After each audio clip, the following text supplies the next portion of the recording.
On July 5th, 2025, one of the most legendary stages in rock history bore witness to not just a final bow, but a shocking new beginning.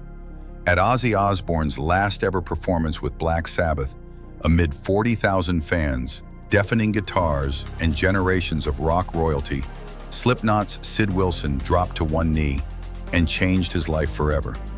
But what happened off stage, the band that was mysteriously banned, the Osbourne family tension, and the surprising truth about Sid Wilson himself, is the twist no one saw coming. This is the story behind the music, the farewell, and the firestorm that almost never made it to the stage.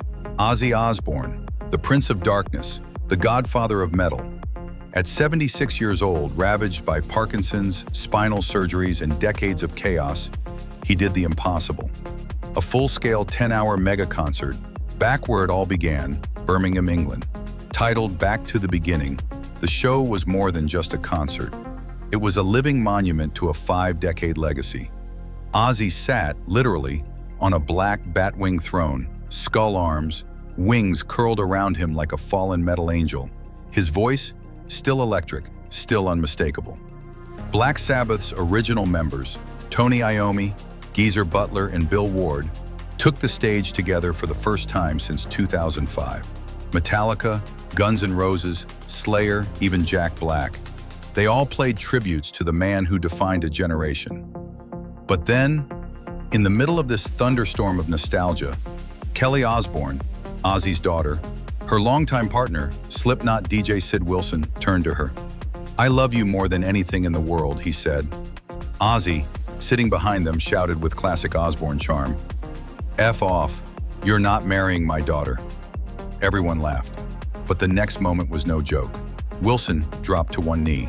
He pulled out a ring. "In front of your family and all our friends, will you marry me?" She nodded. The crowd erupted. Backstage turned into a celebration. Sharon hugged her daughter. Jack Osbourne cheered. Sid held Kelly close. It wasn't just a proposal. It was a generational handoff from one metal icon to the next.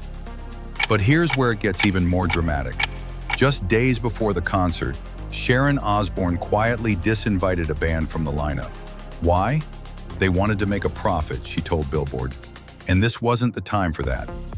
But after Sid's proposal, her real motive became clearer. This wasn't just a business event, this was family. And Sharon was protecting a moment she knew would become history. Some fans speculated the disinvited act was Iron Maiden. Sharon shut that down hard. Ozzy has nothing but respect for them. So who was it? She hasn't revealed the name, not yet.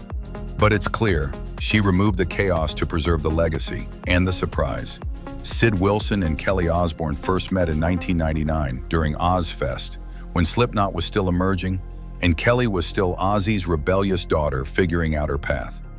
They were friends for 23 years, but in 2022, something changed.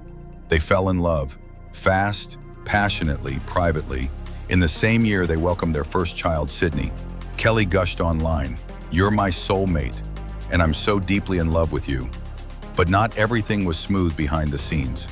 Kelly reportedly clashed with Sid over their son's last name. She wasn't ready to share photos. She didn't want fame to overshadow motherhood. Sid, known for setting himself on fire during Slipknot shows, literally had to step into a new role.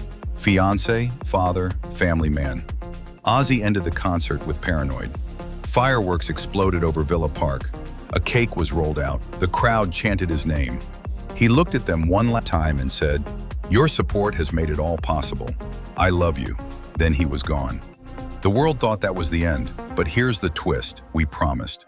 Backstage, just minutes after the proposal, Sid Wilson shared something privately with a friend, and now we know. The proposal wasn't spontaneous. It wasn't last minute. It was planned. For years, Sid had been waiting, not just for Kelly to say yes, but for the right stage, the moment, and Ozzy's blessing. And it was Ozzy himself, despite the jokes and grumbles, who gave the final nod. "He asked me a long time ago," Ozzy told a friend, "and I said, do it when the world's watching. A father says goodbye, a daughter says yes, a rocker sits on his throne, and a new king steps forward." This wasn't just a concert, This was a passing of the torch, a metal love story for the ages. And now, the legacy continues.